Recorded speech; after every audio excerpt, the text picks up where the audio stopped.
महत्त्वाची बातमी आहे की त्याला पुन्हा एकदा धमकी आलेली आहे। घरात घुसून जीवे मारण्याची धमकी सलमानला देण्यात आली आहे।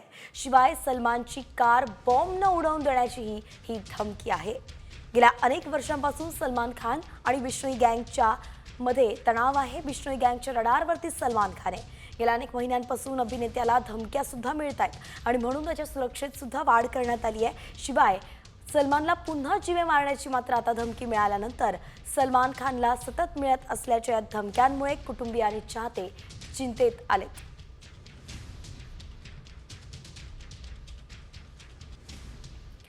तर दुसरीकडे सैफ अली खान प्रकरणात सैफ अली खानवरती जो हल्ला झाला होता त्या प्रकरणात एक मोठी अपडेट आली आहे। ती म्हणजेच रिक्षा चालकानं अभिनेता सैफ अली खानवरती हल्ला करणाऱ्या हल्लेखोराची ओळख पटवलेली आहे। हल्ल्याच्या दिवशी हल्लेखोर शरीफुल फकीरनं वांद्रे स्थानकापासून सैफच्या घराजवळ जाण्यासाठी एक रिक्षा केली होती आणि उतरताना त्याने दुप्पटचे अधिकचे पैसे दिले होते, भाडं दिल्याचा दावा केला होता। रिक्षा चालक धनंजय चैनी यांनी पोलिसांसमोर हा खुलासा केलेला आहे। रिक्षा चालक धनंजय चैनी याचा जबाब आता आरोपपत्रात समाविष्ट करण्यात आलाय। अलीकडेच वांद्रे पोलिसांनी सैफवरती झालेल्या हल्ल्याप्रकरणी शरीफुल फकीर याच्या विरोधात 1613 पानी आरोपपत्र दाखल केलेलं आहे आणि याच आरोपपत्रात या रिक्षा चालकाचा जबाब देखील नोंदवण्यात आलाय।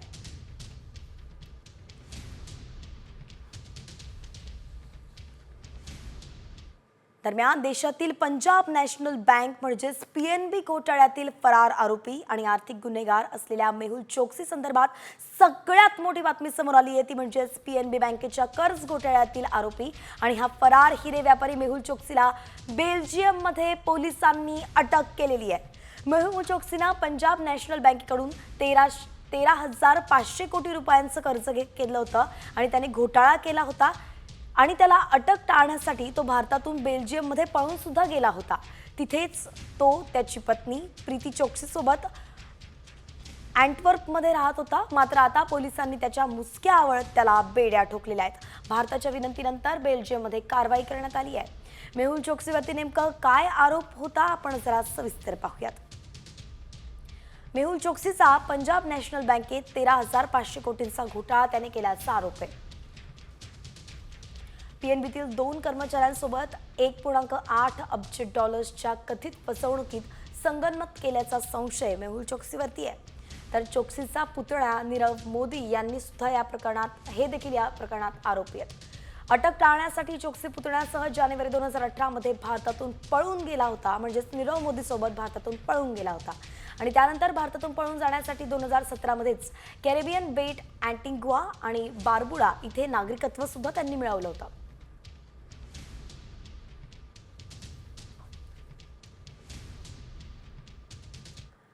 तर दुसरीकडे गुजरातमधून एक मोठी बातमी येते। भारतीय तटरक्षक दलानं गुजरात एटीएसच्या सहकार्यानं समुद्रात गुप्तचर माहितीवरती आधारित अंमली पदार्थ विरोधी संयुक्त मोहीम राबवली आणि या संयुक्त कारवाईत सुमारे 1800 कोटी रुपयांचे 300 किलोपेक्षाही जास्त अंमली पदार्थ जप्त करण्यात आलेत। दरम्यान या कारवाईमध्ये जप्त केलेला अंमली पदार्थ हा मेथाम्फेटामिन असल्याचा संशय व्यक्त करण्यात येतोय।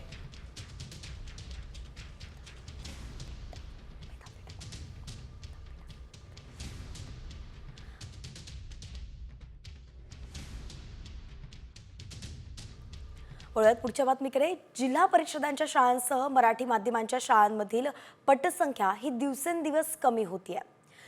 सीबीएसई आणि सेमी इंग्लिशकडे पालक आणि विद्यार्थ्यांचा कल सुद्धा वाढलेला आहे। आता याच पार्श्वभूमीवरती 1ली ते 12वी पर्यंतच्या विद्यार्थ्यांच्या परीक्षा आणि प्रश्नपत्रिकांचं स्वरूप बदललं जाणार आहे। राज्य शैक्षणिक संशोधन आणि परिषदेकडून त्यासंबंधीचा कृती आराखडा तयार केला जातोय। विद्यार्थ्यांवरील अभ्यासाचा ताण कमी होऊन परीक्षा काळातील त्यांची घोकंपट्टी थांबेल असं आता प्रश्नपत्रिका असणार आहेत। एकंदरीतच प्रश्नपत्रिकांच्या स्वरूपात बदल करण्यात आल्याचा मोठा निर्णय घेण्यात येणार आहे, जेणेकरून घोकंपट्टी जी करावी लागत होती विद्यार्थ्यांना ती थांबली जाणार आहे। SCERT कडून हा महत्त्वाचा एक निर्णय घेण्यात आलेला आहे। आणि यानंतर आपण झटपट बातम्यांचा आढावा घेतोय टॉप 100च्या माध्यमातून। सुट्ट्यांमध्ये सहलीचा आनंद घेण्यासाठी पुणे महानगर परिवहन महामंडळानं खास पर्यटन बस सेवा सुरू केलेली आहे। पर्यटकांसाठी PMPML वातानुकूलित पर्यटन बस सेवा सुरू केली आहे। प्रत्येकी 500 रुपये तिकीट दर असून या सर्व बस सकाळी 9 वाजता सुटणार आहेत।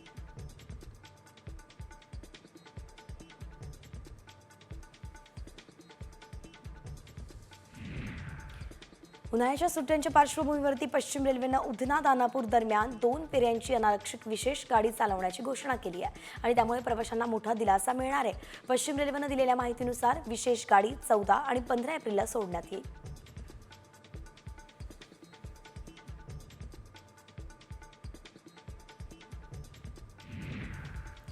जळगाव जालना या नवीन रेल्वे मार्गाच्या कामासाठी जालना भोकरदन नंतर आता जळगावातून वेग आलेला आहे। या मार्गावरती 17 रेल्वे स्थानक असणार आहेत आणि याच जिल्ह्यातील 6 स्थानकांचा समावेश आहे। रेल्वे प्रशासनाकडून या मार्गासाठी बांधकाम विकास आराखडा तयार केलाय। या रेल्वे मार्गासाठी 7,105 कोटी 43 लाख रुपये इतका खर्च असेल।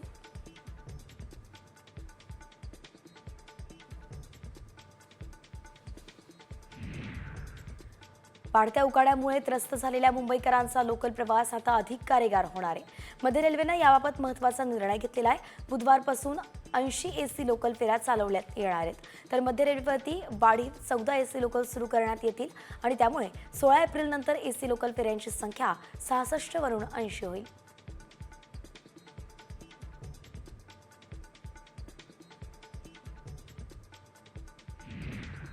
रत्नागिरीतील उपप्रादेशिक परिवहन कार्यालयामार्फत 2024-25 या आर्थिक वर्षात मोटार वाहन कायद्याचं उल्लंघन करणाऱ्या 6,152 दोषी वाहनांवरती कारवाई करण्यात आली आहे आणि या वाहनांकडून 2,60,73,000 रुपये दंड तसंच 77,36,000 इतका कर वसूल करण्यात आलाय। सर्वाधिक दंड वसुली मालवाहू ट्रक, टिप्पर, ट्रेलर या वाहनांतून करण्यात आली आहे।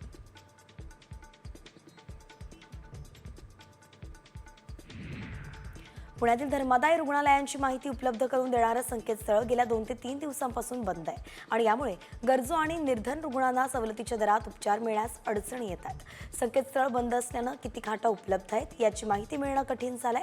परिणामी अनेक गरजू रुग्ण आता उपचारापासून वंचित राहत आहेत।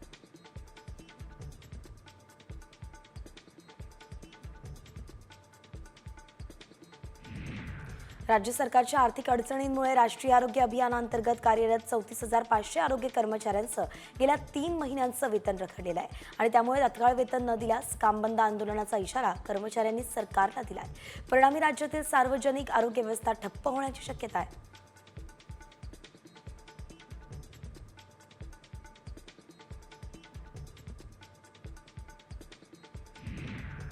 टँकर संपावरती तोडगा निघेपर्यंत बृहन्मुंबई महानगरपालिकेनं मोठा निर्णय घेतलेला आहे। आपत्कालीन व्यवस्थापन कायदा 2005 अंतर्गत मुंबईतील विहिरी, कूपनलिका आणि खासगी पाण्याचं टँकर्स अधिग्रहित करण्याचे आदेश BMC आयुक्त भूषण गगराळ यांनी दिलेत।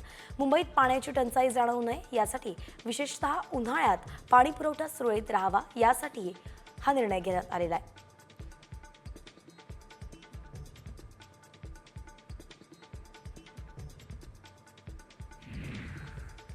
शिधापत्रिकेत चुकीची माहिती देणाऱ्या शिधापत्रिका रद्द केल्या जाणार आहेत आणि याच अनुषंगानं पालघर जिल्ह्यामध्ये अपात्र लाभार्थ्यांची शोध मोहीम सुरू करण्यात आली आहे। नागरिकांनी याला सहकार्य करावं असं आवाहन पुरवठा विभागाने केलेलं आहे।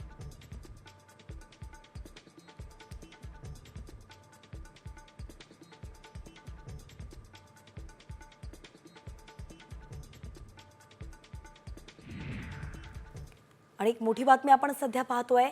नोकरी व्यवसायासाठी लोकलच्या वेळापत्रकावरती धावणाऱ्या मुंबई आणि ठाणेकरांचा प्रवास दिवसेंदिवस जीवघेणा होत चाललेला आहे। लोकल फेऱ्यांच्या तुलनेत वाढलेल्या गर्दीनं 15 महिन्यांमध्ये तब्बल 272 जणांचा बळी घेतलाय।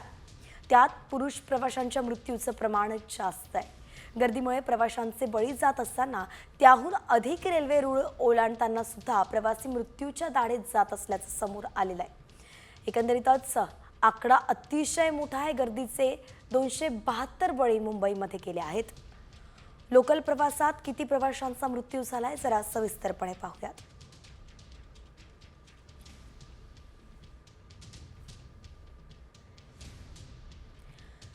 तर ठाण्यामध्ये लोकलमधून पडून 252 जणांचा बळी गेलाय, तर रूळ ओलांडताना 68 जणांचा जीव गेलेला आहे।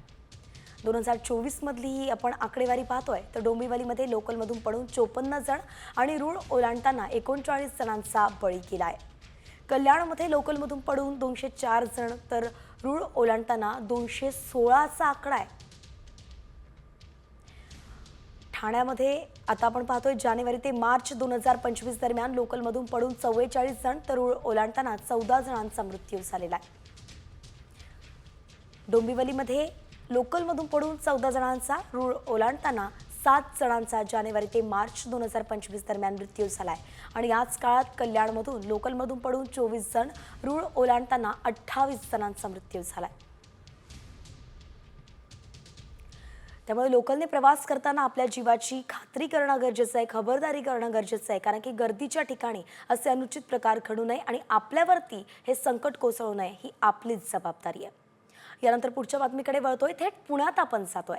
पुण्यातील धायरी भागातील रिद्धी सिद्धी पॅराडाईज रोडवूड या सोसायटीत पार्किंगमध्ये ठेवलेल्या फर्निचरच्या वादावरून जोरदार हाणामारी झालेली आहे। सिंहगड पोलीस स्टेशनमध्ये या दोघांविरुद्ध आता गुन्हा दाखल झालेला आहे। महिलेला सुद्धा मारहाण करण्यात आलेली आहे। सोसायटीतील वाद जो आहे तो व्हिडिओच्या माध्यमातून आता चव्हाट्यावरती आलेला आहे। या प्रकरणी सिंहगड पोलीस स्टेशनमध्ये दोघांविरुद्ध गुन्हा दाखल करण्यात आलाय। मात्र ही मारहाण कशी करण्यात आली होती याची दृश्य आपण साम टीव्हीवरती पाहू शकतोय। पार्किंगमध्ये ठेवलेल्या फर्निचरच्या वादावरून ही हाणामारी झाली आहे।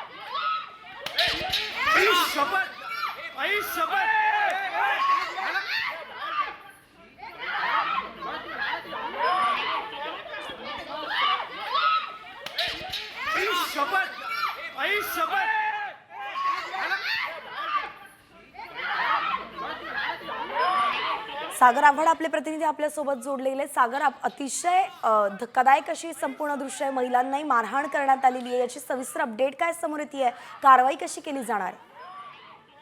पार्किंग मधला हा वाद आहे आणि या वादाचा फटका या सदर महिलेला बसलेला पाहायला मिळतो। त्या ठिकाणी प्रयत्न सेड्या महिलेने न विचारता काढलेला आहे आणि या सोसायटीतील महिलांनी जाब विचारता असता त्यांची मारामारी त्या ठिकाणी सुरू झाली। या संदर्भात महिलेने सिंहगड पोलीस स्टेशनमध्ये तक्रार दाखल केलेली आहे आणि 2 जणांविरुद्ध गुन्हा दाखल करण्यात आलेला आहे। पुढील तपास जो आहे तो सिंहगड पोलीस करतात। आपण जर बघितलं तर हा वाद जो आहे महिलांमध्ये सुरू झालेला होता, नंतर पुरुषांनी महिलेला यामध्ये मारलेला आपल्याला दिसतंय। अत्यंत हा धक्कादायक प्रकार प्रत्येक या सोसायटीमध्ये घडलेला पाहायला मिळतो आणि प्रत्येक सोसायट्यांमध्ये छोट्या छोट्या गोष्टींवरून वाद होत असतात। क्षुल्लक कारणावरून असा वाद झालाय आणि त्याची एवढ्या मोठ्या प्रमाणात त्याचा पडसाद आता उमटताना दिसतोय। दोघांवरती कारवाई केली जाणार आहे, गुन्हा दाखल केला गेलेला आहे। पाहावं लागेल नेमकं पुढे काय होतं। धन्यवाद सागर, अगदी सविस्तर अपडेट आपण दिली।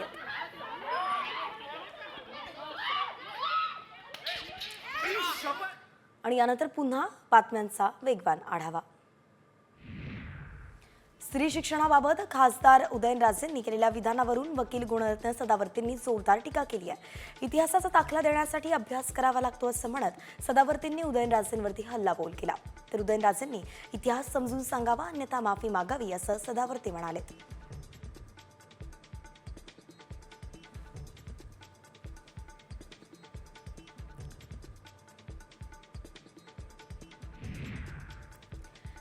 राज्यातील 80% शेतकऱ्यांना डिसेंबर 2026 पर्यंत वर्षभर 12 तास मोफत वीज उपलब्ध करून दिली जाणार आहे।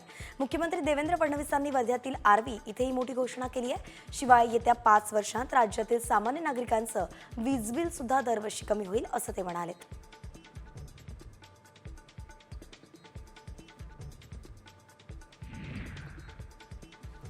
छत्रपती संभाजीनगरकरांना पाणी मिळण्यासाठी उद्धव ठाकरे मैदानात उतरलेत। 13 ते 15 मे दरम्यान पाण्यासाठी ते मोर्चा काढणार आहेत। महिनाभर ठाकरे गटाकडून संभाजीनगरमध्ये मोहीम राबवण्यात येणार आहे।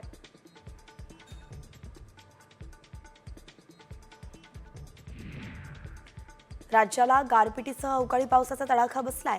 जळगाव पुणे जिल्ह्यांना अवकाळीनं सोडपलंय आणि यात पिकांसहच फळबागांचं मोठ्या प्रमाणात नुकसान झालेलं आहे।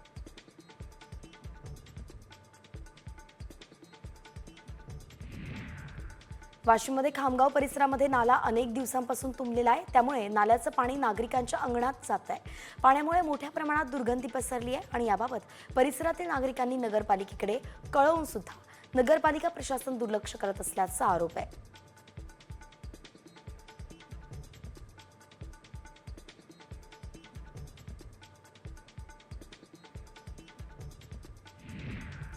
नांदेड शहरातील घामोडिया फॅक्टरी परिसरात घाणीचं साम्राज्य पसरलेलं आहे आणि यामुळे या परिसरातील नागरिकांचं आरोग्यही धोक्यात आलंय। डेंग्यू, मलेरिया सारखे आजार होत असल्यानं नागरिक अक्षरशः हैराण झालेत। महापालिकेकडे अनेक वेळा तक्रारी करण्यात आल्या आहेत, पण महापालिकेनं या समस्येकडे दुर्लक्ष केल्याचा आरोप रहिवाशांनी केलाय।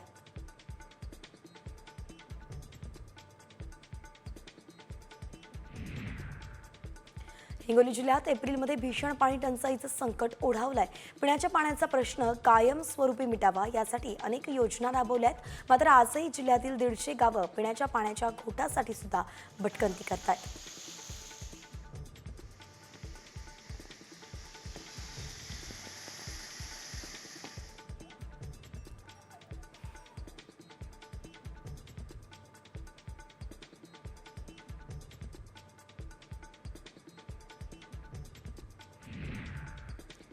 राज्यभरामध्ये पावसाचा इशारा देण्यात आलेला आहे। मुंबईतही पावसाची शक्यता वाढली आहे। राज्यात उन्हाचा ताप कायम आहे, तर दुसरीकडे पावसाला पोषक वातावरणही निर्माण झालंय। अनेक भागात पावसाची हजेरी लागण्याचा इशारा हवामानशास्त्र विभागानं दिलाय।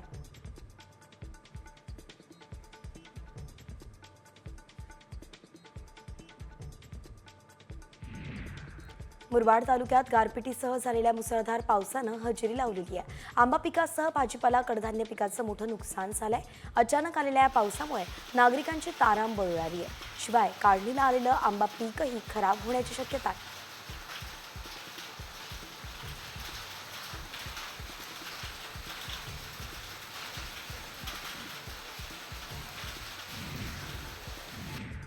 जुन्नर तालुक्यामध्ये मड, पिंपरी, पारगाव परिसरावरती अवकाळी पाऊस आणि गारपिटीचं संकट आलंय। उभं पीक गारपिटीनं जमिनीवरती झोपल्यानं शेतकरी गारेगार झालाय।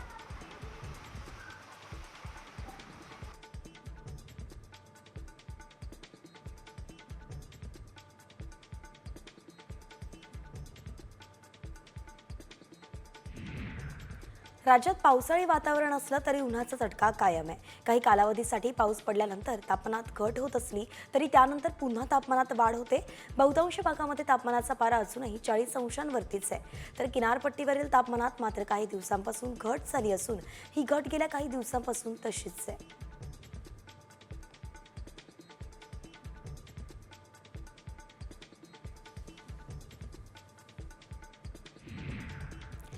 आणि यानंतरची बातमी आहे साम टीव्हीच्या इम्पॅक्टची। नागपुरात शिक्षक घोटाळा प्रकरणात मोठी अपडेट समोर आलेली आहे। साम टीव्हीच्या बातमीनंतर घोटाळ्यातील 580 शिक्षक कर्मचाऱ्यांचं वेतन थांबवलं गेलेलं आहे। तसंच फौजदारी गुन्हे नोंदवण्याचेही आदेश देण्यात आले आहेत। या घोटाळ्याची व्याप्ती मोठी असल्याची शक्यता वर्तवली जाते। सामच्या बातमीचा इम्पॅक्ट आपण पाहतोय। या प्रकरणात आतापर्यंत 5 जणांना अटक करण्यात आली आहे। नागपुरातून 3, भंडाऱ्यातून 2 जणांना बेड्या ठोकण्यात आल्या आहेत आणि एकंदरीतच सगळ्यात पहिले ही बातमी, हा घोटाळा साम टीव्हीनं समोर आणला होता। त्यानंतर आता 580 शिक्षकांवरती कारवाई सुरू झाल्याचं कळत आहे।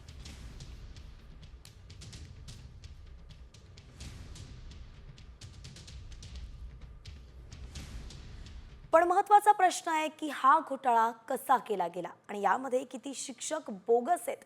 पाहुयात साम टीव्हीचा स्पेशल सविस्तर रिपोर्ट। नागपुरात 570 शिक्षक बोगस। विना अनुभव बनला थेट मुख्याध्यापक।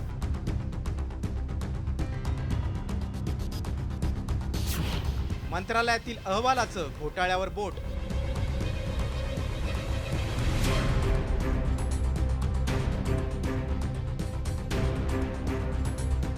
शिक्षक म्हणजे समाजाचा कणा, विद्यार्थ्यांना घडवणारा गुरु। पण याच उपाधींना काळीमा फासणारा प्रकार नागपूरमध्ये घडलाय।